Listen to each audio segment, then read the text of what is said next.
কত দুঃখ, কত দুঃখ, কত দুঃখ। বুকু খাবে তুমি? খাবে? খাবে বিক্কু?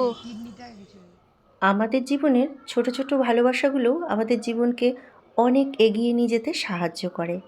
একথা কেন বলছি বন্ধুরা, সেটা পরে বলছি। নমস্কার বন্ধুরা, সকলকে অনেক অনেক স্বাগত জানাই মনের স্বাদ কাহনে। আশা করি সবাই খুব ভালো আছেন। আর এই কথাটা এই কারণে বললাম, আমার ভিডিও দেখে এই বাড়ির যে ম্যাডাম আছেন তার খুব ভালো লাগে, আর এই যে সামনে যে দুজন আছে ওদেরও খুব ভালো লাগে। তো আমার এক বান্ধবীর কাছ থেকে বান্ধবীর ঠিকানা নিয়ে বান্ধবীর বাড়িতে গিয়েছিল আমার সাথে দেখা করবে বলে, আর আমাদেরকেও ইনভাইট করবে বলে। তো আমার এই বান্ধবী বলেছে, হ্যাঁ আমরা যদি যাই তাহলে কিন্তু আমরা সবাই মিলে যাব তোমার বাড়িতে। তো তারপরে আমাকে রাত্রেবেলা হঠাৎই ফোন করে সব ঘটনাগুলো বলে।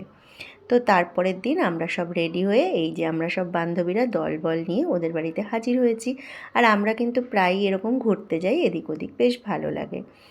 তো যাই হোক, তারপরে ওদের বাড়িটাও আমাদের ঘুরিয়ে দেখালো। এই যে ওপরে ওদের ঠাকুর ঘর সেটাও দেখালো, তারপরে ওদের ছাদে নিয়ে গেল।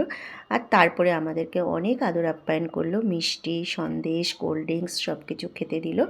দিয়ে আমরা সন্ধেবেলাটা হই হই করে ওদের বাড়িতে কাটিয়ে দিলাম।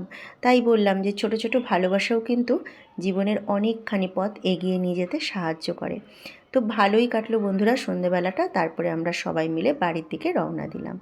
তো সন্ধেবেলা যে যার বাড়িতে চলে যেতে হবে, আর ঘড়িতে তখন প্রায় 8টা বাজে। আর আমার এক বান্ধবী আমার শাড়িটা লন্ড্রিতে দেওয়া কত ছিল দুঃখ, ধুতে, ও কত নিয়ে দুঃখ, এসছে। কত দুঃখ। তো ভালোই হলো। এই ছিল কালকে বুকু খাবে সন্ধেবেলা তুমি? আমাদের একটা খাবে? ভালোবাসার, খুবই খাবে একটা বিক্কু? ভালো, কি বলবো, ছোট ছোট ভালোবাসা নিয়ে টাটা। জীবনে বেঁচে থাকার গল্প। তুমি যেও।